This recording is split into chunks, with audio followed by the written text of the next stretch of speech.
So starting the test drive in this Camry XSE with all-wheel drive, this thing has got some pep in its step. 232 net horsepower in a car like this, specifically with this transmission and the electric motors, is quite a bit. And then to get 43 miles per gallon city and highway is it's just wild. But Toyota's technology with these cars is very, very tried and true. They were one of the first big names to really, I should say, they were one of the first manufacturers to invest big in hybrid technology, whether you're talking about the Camry hybrid, before it basically was standard across the board, of course the Prius, the Highlander, RAV4. There were so many different hybrids that Toyota tried and really knocked out of the park. But specifically the Prius, that technology was just really good for its time, still is. And you know, you can see these with 300,000-400,000 miles on them before having to really do anything major, and then a lot of people just keep driving them after that. But these 2.5s are just solid. The 4 cylinders Toyota makes are just pretty much unbeatable when you think about what they offer in terms of the power, the fuel economy, the maintenance, just how much it costs to fix them. They're just affordable. And even this loaded out XSE with all-wheel drive being in that $43,000-$44,000 price point is light work for a car like this, especially if you plan on keeping it.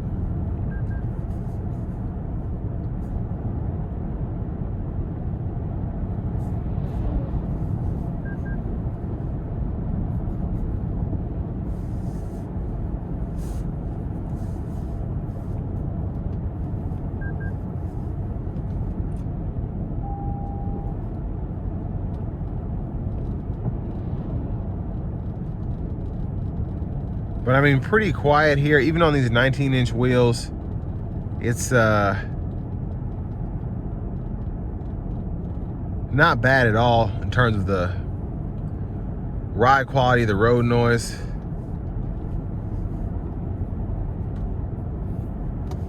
I don't know why I can't ever get this doggone cruise going. Oh, that's why.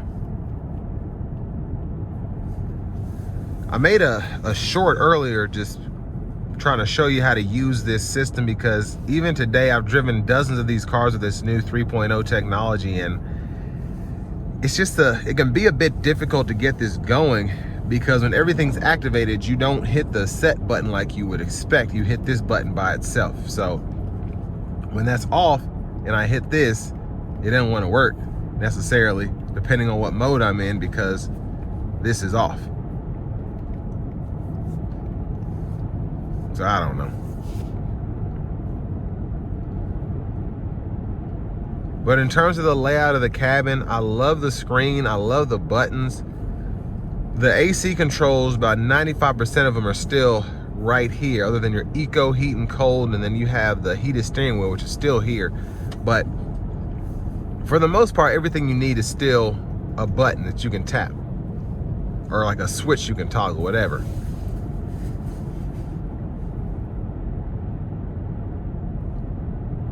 But I mean, it's just so simple going down the road here. Not feeling a lot of shifts in the variable transmission. You're not feeling a lot of speed changes from the engine just with the cruise control on here. And it's really nice. In this eco mode especially, it's very comfortable, very quiet in here. I'm gonna try and get a wider angle.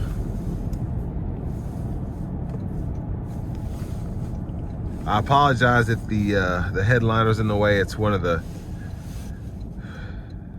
issues of being a little taller. So I'm gonna put it in a sport mode. I'm gonna try and get on the interstate here and give it a pull.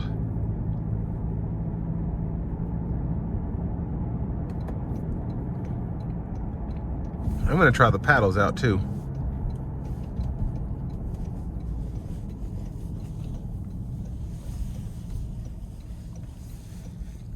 From first, here we go.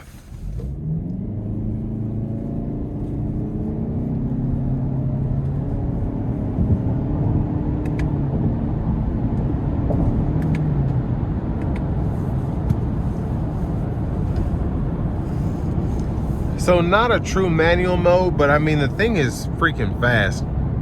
It gets up to speed like nothing, absolutely effortless.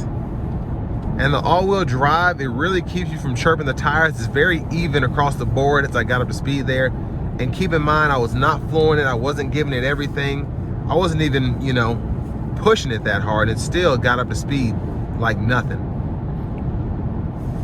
But I want to give one more thanks to John Roberts Toyota here in Manchester, Tennessee for allowing me to review this car today. I'll leave a link below in the description. If you're looking to find the best price on one of these closer to home, click that second link down below. It takes just a minute to fill out your information, and I'll make sure the local dealers are fighting to get you the best price on this or whatever new vehicle you might be interested in. If you're trying to find a deal on one of these pre-owned, which is probably going to be hard to do, click that third link down below and then do the same thing, and I'll get local dealers fighting to get you the best price on a pre-owned one of these or whatever used car you might be into. But a solid choice ever since this got its redesign for 25. It's just a phenomenal car in terms of the looks, in terms of the agility with this hybrid powertrain. It's just a good, solid car. Fuel economy is phenomenal. The power is great. And the tech is simple, but still you're able to do everything you need to do. And then on top of that, it's not overwhelming. Getting in here and your climate controls are in the screen and you don't know how to work the radio, blah, blah, blah.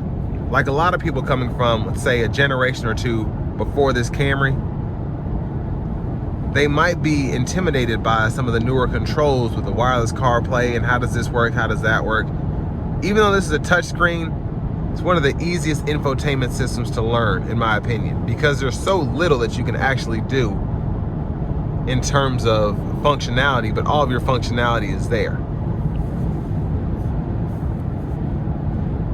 And I mean, the Camry, it's still, I think, top dog in my opinion in terms of just four-door sedans in general, but specifically the hybrid four-door sedan. And with all that being said, this will bring me to the end of my review of this 2026 Toyota Camry XSE with all-wheel drive.